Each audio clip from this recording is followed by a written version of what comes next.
आजच्या या रक्षाबंधनाच्या एका भावनिक कार्यक्रमासाठी उपस्थित असलेले आपले सगळ्यांचे मुख्यमंत्री सन्माननीय देवेंद्र फडणवीसजी, या जिल्ह्याचे अध्यक्ष दीपक दळवीजी,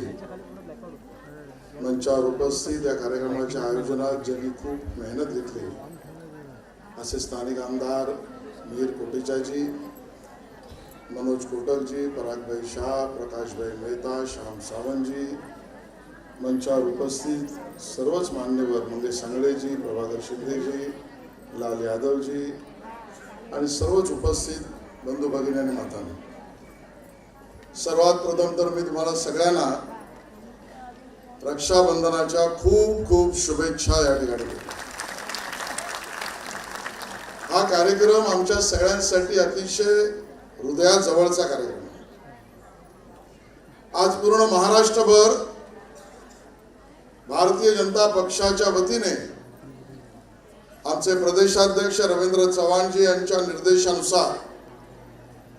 रक्षाबंधनाचे आणि देवाभाऊंना राखी पाठवण्याच्या विषयातल्या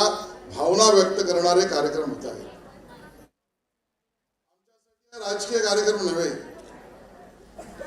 हा कार्यक्रम कोणावर कुरघोडी करावा आणि राजकीय इप्सित साध्य करावं यासाठी सुद्धा नाही। भारतीय परंपरामध्ये, हिंदू धर्मामध्ये रक्षाबंधनाचं महत्व इतकं मजबूत आहे की एक कुटुंब, एक परिवार, नातेवाईक मंडळी या सगळ्यांना आपापसात बांधणारं नातं म्हणजे भाऊ बहिणीचं नातं आहे। आणि म्हणून या भाऊ बहिणीच्या नात्यावर आधारित कुटुंब आणि त्यावर आधारित समाज आणि त्यातनं निर्माण होणारी एकतेची भावना हीच खरी भारतीय ओळख आहे। मला कल्पना इथे जमलेल्या बऱ्याच माझ्या भगिनींना आज ज्यांचे भाऊ आज जवळ नाहीत, दुर्दैवाने कामासाठी नोकरीसाठी लांब असतील, त्यांना आज आपल्या भावाची आठवण आज त्या ठिकाणी जरूर येते। या आपल्या प्रथा परंपरेत कुटुंब व्यवस्थेमध्ये लहान असलेली एका आईच्या पोटी जन्मलेली अपत्य सुद्धा भाऊ आपल्या खिशातलं काही असेल तर बहिणीला पहिलं देतो आणि छोटी बहीण असली तरी स्वतःच्या ताटातलं भावाला आवडणारी गोष्ट पहिली ती भावाला देते। भाऊ हे कधी सहन करू शकत नाही बहिणीचा अपमान आणि बहिणी बरोबर केलेली बदनामी, आणि बहीण माझ्यापेक्षा भावाच्या आनंदातच माझा आनंद आहे मानणं ही आमची मराठी संस्कृती, महाराष्ट्राची ओळख आणि आमची परंपरा आहे। आणि म्हणून हेच नातं जेव्हा भाऊ दूर असतो त्यावेळेला त्याची येणारी आठवण आजच्या दिवशी माझी बहीण त्या ठिकाणी लहानपणापासूनची काटत असते। इथे जमलेल्यापैकी काही अशा माझ्या भगिनींना विरत होई असेल ज्यांच्या आयुष्यामध्ये आपला असलेला भाऊ दुर्दैवाने आज या जगात नाही, तर त्या भावाची आठवण किंवा भावाला आपल्या बहिणीची आठवण, हे भावनिक नातं ही आपली प्रथा परंपरा संस्कृती आणि सोहळा आहे।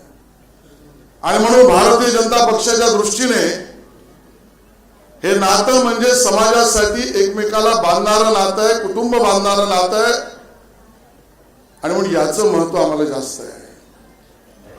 आणि आम्हाला आनंद या गोष्टीचा आहे की आमचे मुख्यमंत्री माननीय देवेंद्रजी देवा भाऊ म्हणून महाराष्ट्रातील माझ्या सगळ्या भगिनी या माझ्या सख्या भगिनीसारख्या आहेत असा विचार करणारा हा मुख्यमंत्री महाराष्ट्राचा आहे। आणि केवळ भाषणापुरता नाही, मलाही देवेंद्रजींना ऐकायचे मुद्दे खूप आहेत, पण मुंबईकर नागरिकांना मला हे मुद्दामून विनम्रतेने सांगायचं आहे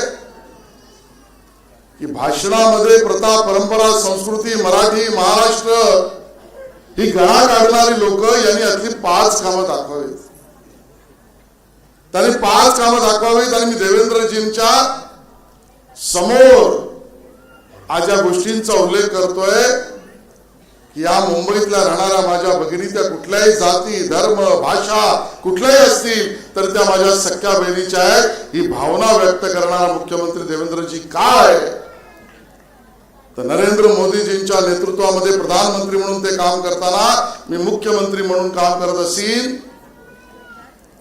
तर मुंबईतल्या उपनगरीय रेल्वेत माझी कुठली भगिनी कामाला सकाळची जाणार असेल तर तो काळ काँग्रेसच्या काळात आम्ही बघितला की प्लॅटफॉर्म आणि डब्यामधल्या उंचीतल्या फरकामध्ये माझी एखादी भगिनी गर्दीच्या धक्क्यामुळे पडून त्या ठिकाणी मृत्यू किंवा जखमी होत होती हे दुःख देवाभाऊंनी आपलं दुःख समजलं आज मुंबईतला एकही प्लॅटफॉर्म असा नाहीये की ज्यामध्ये डब्बा आणि प्लॅटफॉर्म यातल्या उंचीमध्ये माझी कुठली भगिनी किंवा कोणीच त्या दुखापत होण्याची स्थिती राहू नये म्हणून प्लॅटफॉर्मच्या सगळ्या उंची वाढवून माझ्या भगिनींची सुरक्षा करणारा मुख्यमंत्री हा देवाभाऊंचा रूपाने आहे. केवळ एवढंच नाही आज कामाला जाणारी माझी भगिनी कोणी असेल तर तिच्या कामाच्या ठिकाणी सुद्धा तिची छळवणूक पिळवणूक किंवा गैरवर्तन त्या कामावर असलेला कोणी करणार असेल तर केंद्र सरकारच्या परवानगीने त्या ठिकाणी प्रत्येक महाराष्ट्रातल्या आस्थापनात विशेष समिती माझ्या भगिनीच्या सुरक्षेसाठी करणं आणि त्याला कायदेशीर अधिष्ठान देणं हे काम करणारा मुख्यमंत्री हा आमच्या देवाभाऊंच्या रूपाने आहे. आणि मग केवळ कामावर राहणाऱ्या माझ्या भगिनींसाठी नाही एक अरिष्ट मिहिरजी तुम्हाला माहिती आहे या सोसायटीमध्ये चाळीमध्ये झोपडपट्टीमध्ये राहणाऱ्या माझ्या भगिनीच्या डोळ्यात अश्रू येतात तेव्हा ज्या वेळेला घरातलं पाणी वेळेवर येतं की नाही आणि येणाऱ्या पाण्याचं बिल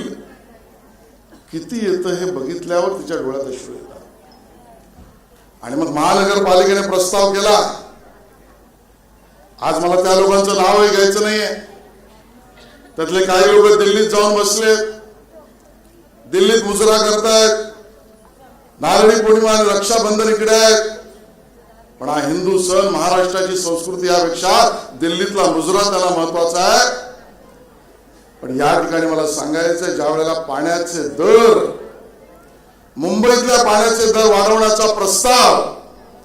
महानगरपालिकेने केला एका सहीने पाण्याचे दर वाढलेले माझ्या भगिनींच्या डोळ्यात अश्रू आणणार आहेत ते चालणार नाही भूमिका घेणारा मुख्यमंत्री हा देवाभाऊंच्या रूपाने आमदार माझ्या कुठल्याही भगिनी असतील एसटीच्या दरात 50% सवलत बीएसटीने जाणाऱ्या माझ्या भगिनींना त्रास होऊ नये म्हणून त्यांच्या दरात वाढ नाही. जर माझ्या एखाद्या भगिनी भावाची त्याची असलेली मिळकत स्वतःच्या नावावर करायची असेल तो देणार असेल तर त्याला सुद्धा स्टॅम्प ड्युटी लागता कामा नये. नात्यातल्या संबंधातल्या भाऊ बहिणीच्या ट्रान्सफरच्या आस्थापनेला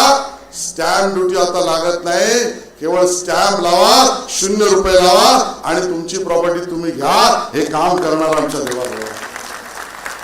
आणि मग खऱ्या अर्थाने या मुंबईतल्या राहणाऱ्या माझ्या भगिनींचा भाऊ देवाभाऊ आहे. सणासुदीचा आनंद द्विगुणित करणार आहे.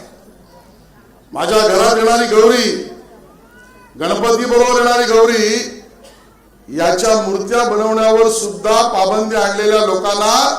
वटणीवर आणून माझ्या गौरीची मूर्ती पीओपीची असो शाडूची असो काही असो ती आता वाजत गाजत घरातून विसर्जन होऊ शकते कारण देवाभाऊंनी निर्णय केला नियम बनवला आणि म्हणून देवाभाऊ आमचे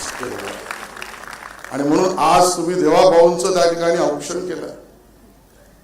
आणि ती प्रेरणा ऊर्जा भारतीय जनता पक्षाला देवाभाऊंना आणि आपल्या सगळ्यांना माननीय नरेंद्र मोदीजींच्या नेतृत्वामध्ये पुन्हा एकदा सामान्यांची सेवा करण्याचं बळ देईल